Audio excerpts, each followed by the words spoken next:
Hey guys, this is Unix. So in the part 1 of this video, I covered how the Dota universe came to be, and this video will be the continuation of that video, and I highly recommend you guys to check out that video as some of the things that I mentioned in this video are explained in that video and might be needed to understand what I'm talking about in this video. In the last video I said that the Dota 1 world and the Dota 2 world is one and the same, not different worlds as it was previously believed to be. So why do I think this is the case? Here's my explanation. This next theory I'm going to explain is a headcanon theory I came up with, so get ready to be mind blown. So without further ado, let's continue. So the time loop ran in the Dota 1 world, but then the Ascendants who were drawn to the conflict came and wiped them out. And because many of the Dota heroes' laws states that the War of the Ancients have dire consequences that can be felt around the universe, I think these Ascendants' arrival did a cosmic scale wipeout, meaning the entire universe was snapped out of existence like a Thanos snap. And all but the ancients were snapped out of existence, because they were the primordial mind that existed even before the universe, which is stated by this line from Arcwarden's law. This sets them back even before void spirit was a thing, so I think everything came from the primordial mind. So in this state, the Dia and the Radiant didn't have anything to fight with, and the Arcwarden had some time to talk to the other two ancients. As we already know, the ancients can't fight each other by themselves, they need someone to fight for them. And maybe because of this, they for once agreed to stop fighting, cause they can't fight anyway, and revert back time before the destruction occurred. Well, why do I say this? Because if there's one thing that the two ancients love doing, is that they love fighting each other for eternity. I mean, for the time loop theory to be canon, it resets after an ancient dies, right? Then why would the remaining ancient reset it, if the one who lost is already dead? This is either because they can't exist without the other, just like how yin and yang works, or they don't want the fight to end. And as we know, they can manipulate time because they did a time loop before, so I think they restarted the universe all over again. This is what I call the cosmic reset. This scenario is really similar to a Ben 10 Omniverse episode about Alien X, where Alien X resets the universe after the Annihilar destroys the universe. And there are little changes after the recreation. This would explain the model changes from Dota 1 to Dota 2. Actually, the Annihilar can be seen as the Ascendants, and Alien X can be seen as the Primordial Mind, with the two opposite conflicting personalities within Alien X, Serene and Belisius, representing the Radiant and the Dire respectively, while Ben represents the Arcwarden, who is the least powerful of the three, and the neutral voice of reason who wants the other two to stop fighting, just like Arcwarden.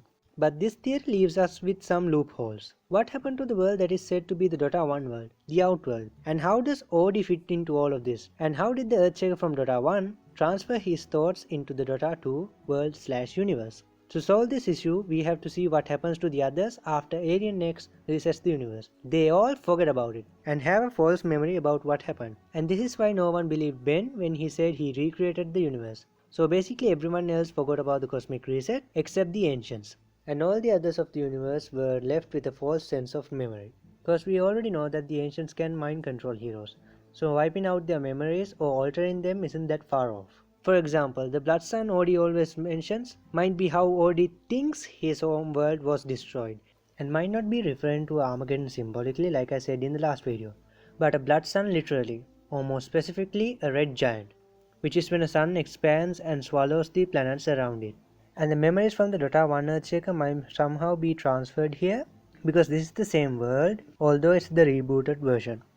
And since the Earthshaker is an entity bound to the planet itself, this link may have been somehow re-established after the reset because both the Earths are actually one and the same.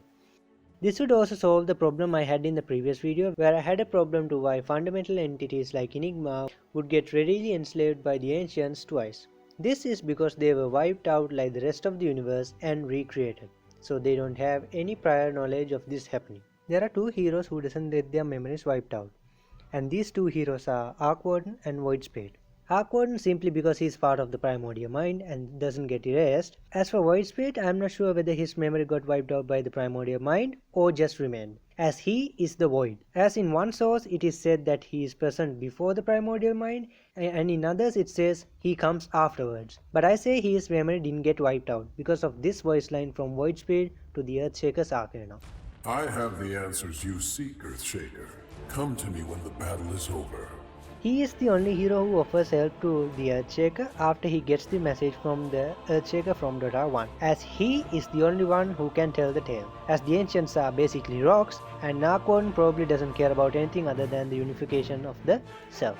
So anyways, with this cosmic reset, I think they made many parallel universes in the process, and the main universe continuation of the Dota 1 universe is the Dota 2 universe. This might also refer to the upheaval mentioned in Awkward's law, as upheaval means the violent and sudden change or disruption to something. And I think these parallel universes are made in a similar way to how Arcwarden creates Tempest doubles. As in the ability description, it says that the Arcwarden refocuses the fractured elements into a single form to make a near perfect duplicate of himself, much like how the Ancients work together to reset the universe. And in the storyline of this ability, it says, warped by the power of his peers, Arcwarden becomes what he despises most, disharmony. Which shows that the creation of a Tempest double is an unintentional mistake or a desperate one to unite the Dire and the Radiant, which is also the situation that the Dire and the Radiant found themselves in after the universe snapping out of existence. Basically, these parallel universes were created as a byproduct of the desperate attempt by the Dire and the Radiant to reset the universe by uniting into a single form. So these parallel universes are the Dire and the Radiant's version of a Tempest double spell, but a cosmic scale one. So what's all this got to do with the Great Confluence?